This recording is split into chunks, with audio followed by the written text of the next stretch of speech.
Football rivalries aren't always local. Sometimes just a single game or a series of them can forge a mutual dislike that goes way beyond geography.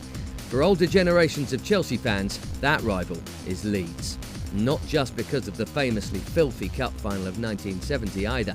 The relationship actually had its roots in the mid-60s. Managed by Tommy Docherty and Don Revie, they represented two very different sides of macho culture. All they had in common was a growing presence in the English game. In the spring of '63, Chelsea just beat Leeds to promotion. When they next met in early '65, they were first and second in the top flight, and things were getting physical. '66 and '67 brought cup victories for Chelsea, while Leeds bossed some tasty league meetings. As the 1969-70 campaign began, Dave Sexton was now in charge of the Blues. The clubs then met 6 times in 7 months, ending with the twice-played cup final. Now imagine this. The cup final was the season's only domestic football match that the public could watch live on television. And literally half the nation did watch. Over 28 million by the time the replay came around, a record that still stands for an English club game. A 2-2 draw was followed by a 2-1 Chelsea win, which is all that really should matter, but the real legacy is the legendary brutality of it all.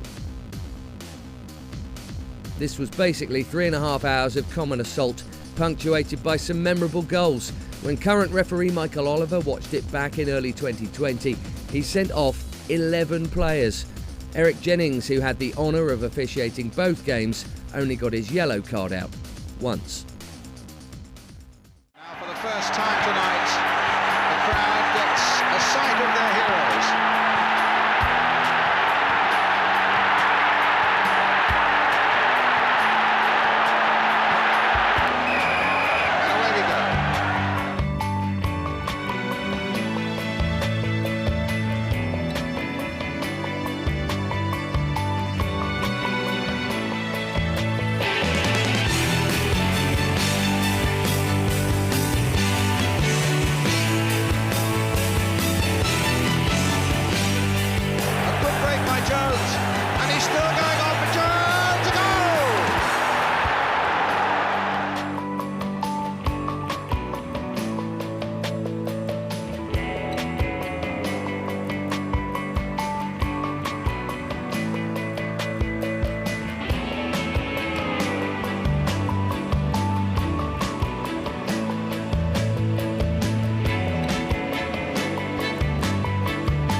Takes it up.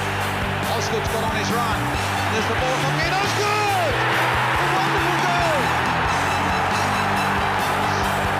It's a 1-1. On again towards David Webb! And Chelsea are in the lead! For the long throw on Ian Hutchinson. It was touched on a big defender, David Webb. And there goes the final whistle. And Chelsea have won the cup.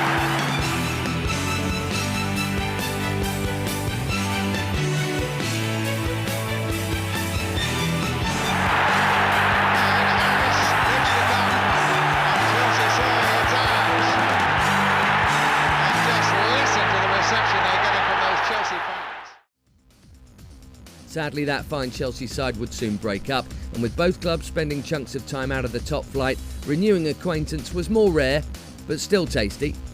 In April '84, the passion spilled out onto the field as a perfect Kerry Dixon hat-trick helped Blue thrash White 5-0 to ensure that Chelsea would be back in the First Division. While the meetings in '88-89 belonged to John Bumstead, a comedy effort at Ellen Road was followed by the goal that confirmed another return to the big time. Fast forward to Christmas '97. Players stood in silence to pay respects to the departed Leeds legend Billy Bremner before playing out a match he'd have loved.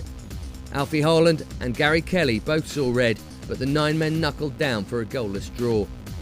In spring '99, Gus Poyet's winner saw Chelsea finish 1 place above Leeds to grab the final remaining Champions League position. And at the end of that year, Leeds went top by winning a dirty clash that saw Frank Leboeuf totally lose his usual cool. Into the naughty noughties, Graham Lasso and Danny Mills tried their best to reignite the old flames. And Idaker Johnson gave the rivalry one of its greatest goals. But we've barely shared a field with our Yorkshire friends since, until now.